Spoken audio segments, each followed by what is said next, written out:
So hi everyone, another day of productivity. Ngayon, I have a new project, House on the Lake.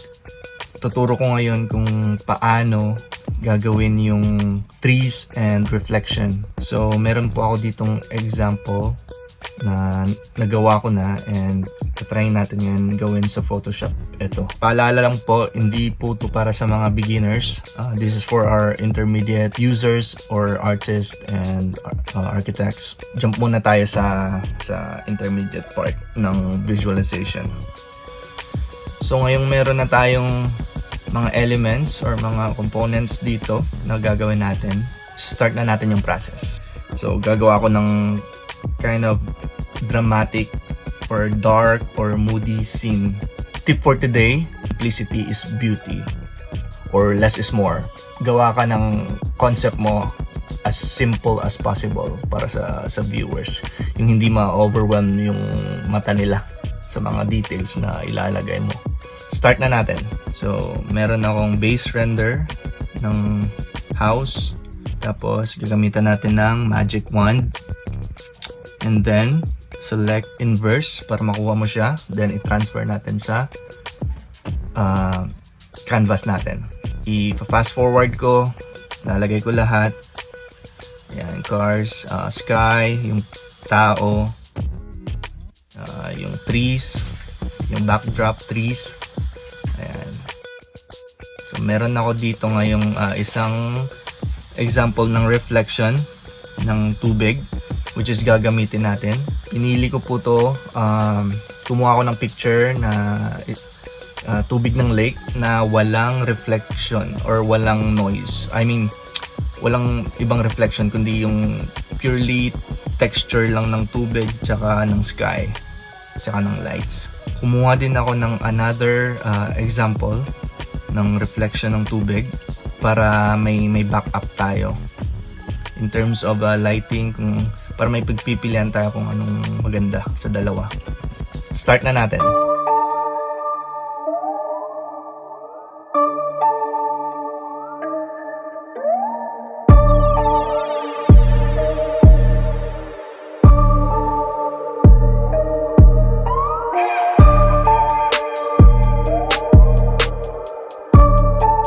Okay, so stop ko muna dito yung video.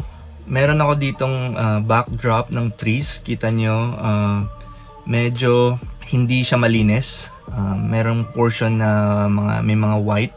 Yung una kong technique na gagawin is right click, go to blending options, and then if you see itong option na to, explore, tinry kong explore to. Bale yung white na analog, ilo-lower down natin. Ayan. Kita niyo yung progress niya, nawawala yung white na background. Then click OK. And continue natin yung process.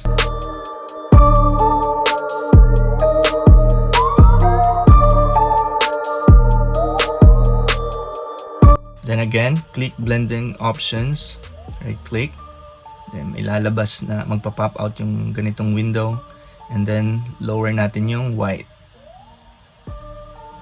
Yan, makikita mo yung difference. Tapos click OK, and let's continue.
reflection, duplicate mo yung base render, transform it, flip vertical, then drag it down, tapos make sure na aligned siya sa pinaka-tip talaga ng render mo. And then once na-set up mo na siya, turn down mo yung opacity. Kukunin ko muna yung portion na to kasi parang hindi siya realistic, yung sa gilid ng pader. Tapos once na ma-set up mo na siya, try ko muna explore kung paano ko siya ma-blend talaga sa tubig. So you can use different kinds of blending option. Explore mo lang. Once na-achieve mo na yung blending niya sa reflection sa tubig, so I used soft light. You can lower down the opacity again for about like 40 to 50%. Tapos gagamitan natin ng soft brush para burahin yung nasa baba na portion, kasi yung reflection nawawala yan, parang transition. Ayan, so buburahin natin dito na portion para medyo realistic yung dating. Go to filter, click blur, then motion blur, then distance,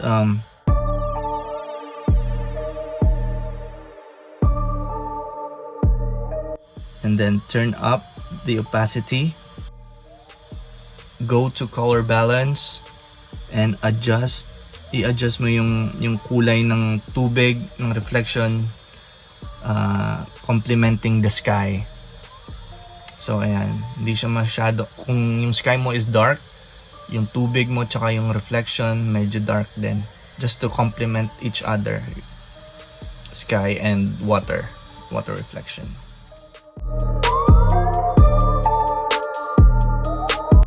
So next portion is the backdrop, trees. Gagawin natin is i-blend na naman natin yung trees sa sky or sa environment. So if you want to go or let's say levels muna, tapos i-blend natin, press Alt para dumikit siya sa picture yung adjustment na nilagay mo. So i-adjust natin yung levels. Kailangan medyo dark siya, tsaka medyo hazy, nasa distant yung object. So meron tayong separate video tutorial para sa depths na naman next time. So ngayon i-adjust ko yung color balance. So gagawin, kasi yung environment, yung sky, yung water is kind of dark blue grayish kind of thing. So i-adjust din natin yung mga kahoy sa malayo as like darkish blue. So ayan, na may pagka purplish.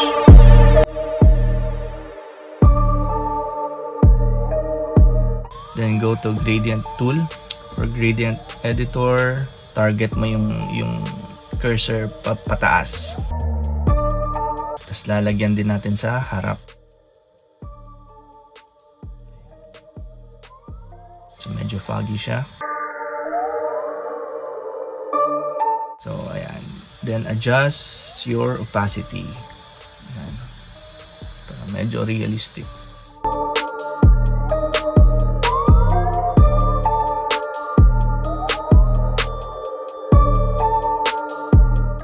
So same thing na gagawin natin sa medyo malapit na tree lines na backdrop. Pero ito, syempre medyo malapit siya sa bahay, sa base render mo. So medyo darker siya.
guys, please continue to support me sa channel na to.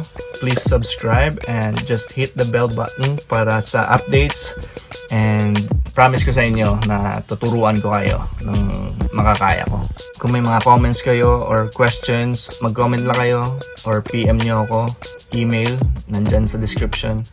And itatry ko yung best kong mag-reply sa inyo as soon as possible. Okay? Bye-bye.